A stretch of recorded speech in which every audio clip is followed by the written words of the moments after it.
Hey, what's up guys? Joker here. Hope everyone's doing well. Today I'm going to be talking to you about Uncharted The Legacy of Thieves collection, which is available now on the PlayStation 5 as a upgrade to Uncharted 4 as well as Uncharted The Lost Legacy, or you can just buy it as a 2-game bundle for $50. But if you own either one of the first 2 games, you can actually get it as a $10 upgrade, which is actually pretty nice because I had sold my copies actually back with my PS4 Pro a few years ago, as I knew the PS5 was eventually coming out, and we didn't know about backwards compatibility at that point in time.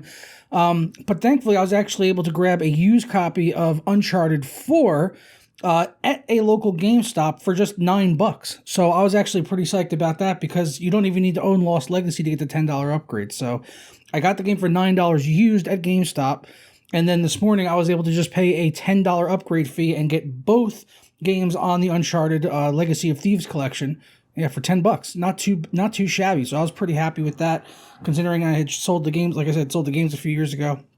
So I'm going to talk about my experience playing it. Some of the upgrades we've seen to the game, the performance, and all of that, and it should also give us a good idea of what we can expect when this game does eventually launch, or these 2 games, I should say. This collection launches eventually on the PC at some point later this year. Sadly, we still do not have a release date yet for the port coming over to the PC, and hopefully it's just as good in terms of port quality as God of War was. I do have a lot of faith in Naughty Dog to do that, as they are one of the top tier developers out there. Their games are just killer in Naughty Dog. So yeah, let's get into it. But first, today's video is brought to you by SuperCDK.com, where you can save money on games for all of your favorite platforms, as well as software like Windows 10 Pro for just $19.50, and then you can unlock the prestigious dark mode on Windows 10 and take advantage of that. I couldn't live without it. And if you shoot over there right now, you could save 25% off. Hit the buy now button and then put in my code JP25 at checkout. I'll walk you guys through the process right now so you can see how much money we're saving and how to go ahead and install this on your Windows 10 PC. That brings our price down to $14.62, total savings of almost $5 using that JP25 code, which will work for any software products over there. Once you're done with that, go ahead and click on Submit Order and select your payment mode of choice, which me personally is PayPal, and then I'll go ahead and complete the checkout by clicking on Pay Now. After completing the checkout, it'll bring you to your purchased order page, and it will update in a matter of seconds, or just go ahead and hit F5. Go ahead and do that one time. It came through literally immediately. I got the payment email that it had gone through and the delivery of the product exactly at the same time. Once you're done with that, go ahead and click on View Keys and Codes, and we'll get our code right here that we can go ahead and copy and paste in on Windows 10 by hitting the Start button and type in the word Activate. When you see that activation settings, or see if Windows is activated, go ahead and click on that, and it'll bring up this right here, and click on Change Your Product Key or Unlock Windows 10. As I already have Windows 10, I obviously don't need to put in a new key, but just paste it in and then go ahead and click Next, and you are all done and set. For more information on SuperCDK.com as well as the coupon code, be sure to check out the links down in the description below. So I did play Uncharted 4 back on my PS4 Pro, which I had picked up. I never had the original PS4, but I did get a PS4 Pro a little later in its life cycle because there were some games from the PS4 that had gotten upgrades to play at 60 frames per second, and I wanted to go ahead and play through some of those. And I had a lot of fun on Uncharted 4, what I had played of it, although I did not ever get to complete it. That was not 60 frames on the PS4, sadly, which was kind of what ruined it for me. And I know there's some people out there that think 30 frames per second is fine. That's okay. You're welcome to your opinion.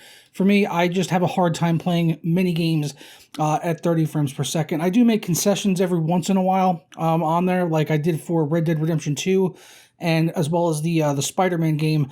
Initially on the PS4 Pro, I was able to put up with it, but honestly, it really wasn't that great of an experience playing at those frame rates. So it's nice when those games do get upgrades or come over to the PC and we can play them at a higher frame rate. I'll always opt to do that if I'm able to do so. So getting the Uncharted collection here on the PS5 was something I definitely was looking forward to, and I'm also looking forward to playing it on the PC when it comes out as well, so I can play it at native 4K, 60 frames per second, and all of that.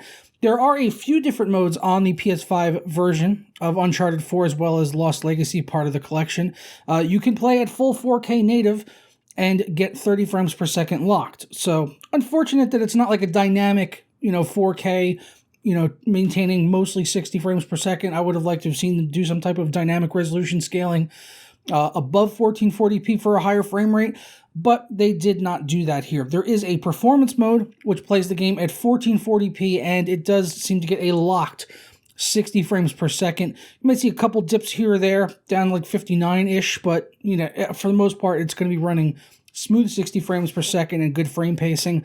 And then there's also a Performance Plus mode, which actually is 1080p and plays the game at 120 frames per second. So pretty impressive that the PS5 is able to do 120 on this game, even though it is 1080p, but still 120 frames per second for as gorgeous as this game looks, or these games look, I should say, is quite impressive. Quite an impressive feat for Naughty Dog on the optimization, as well as for the PS5 and its horsepower in general there. I'm opting to play on the performance mode because I'm playing on a 75-inch TV that doesn't do true 120 hertz. It has like that, 120 hertz bullshit TV marketing line that they throw out there, the fluid motion thing, which is not real. It's like not a real thing at all. It just introduces to tons of interpolation and looks like dog shit.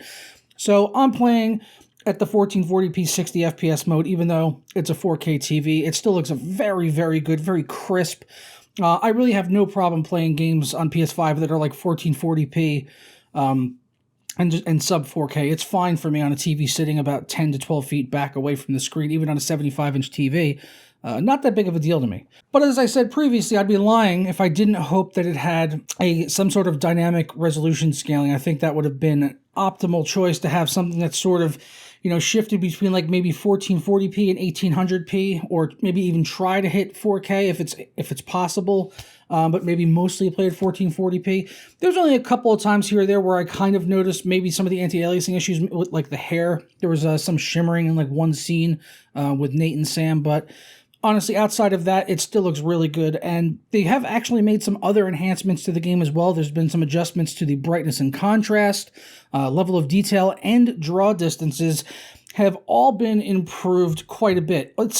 They are fairly subtle changes, but they're things that if you played the original games, or if you looked at them side by side, you would definitely be able to notice things like the draw distance and texture pop in, and just like how much stuff was, level of detail, how much stuff was on the screen foliage wise and things like that, and especially at a distance. But for the most part, the graphics are mostly unchanged, still looks pretty much the same. We're getting a big improvement here in resolution, and obviously the performance and the frame rate, which I'm happy to report are all really, really solid. So if you did not play the Uncharted 4 or Lost Legacy, and you own a PS5, obviously, that's the caveat here, is owning one of the nearly impossible to find PS5s, which are almost just as difficult to get as graphics cards nowadays. It's definitely worth picking up and playing. Like, Uncharted games, in my opinion, are awesome. It's one of the reasons I wanted to get a PS5, so I could play these games when they eventually came out with 60 frames per second modes for the game. And it's fantastic. And like I said, I was able to get that upgrade for $10 on a $9 used copy of Uncharted 4. Again, you do not need to own both games to get that $10 upgrade. So that might not be something everyone is aware of. So if you happen to own a PS5 and you didn't maybe have Uncharted 4 or the Lost Legacy on disc copy laying around, go find a GameStop or something and get a used copy of Uncharted 4 or the Lost Legacy, and then you can get the upgrade for just $10, and you'll save yourself a chunk of change there, as the full collection, if you don't own either of the previous games, is $50 here in the United States. So that can help you save a few bucks there if you're wanting to play this collection and you do own a PS5. If you don't own a PS5, unfortunately, like me, I'm obviously going to be playing this, but I also will pick this up on PC when it comes out. And I've said this before in the past, even though I know the money is not like supporting the devs or whatever, Naughty Dog and Sony have tons of money, not really worried about supporting the devs.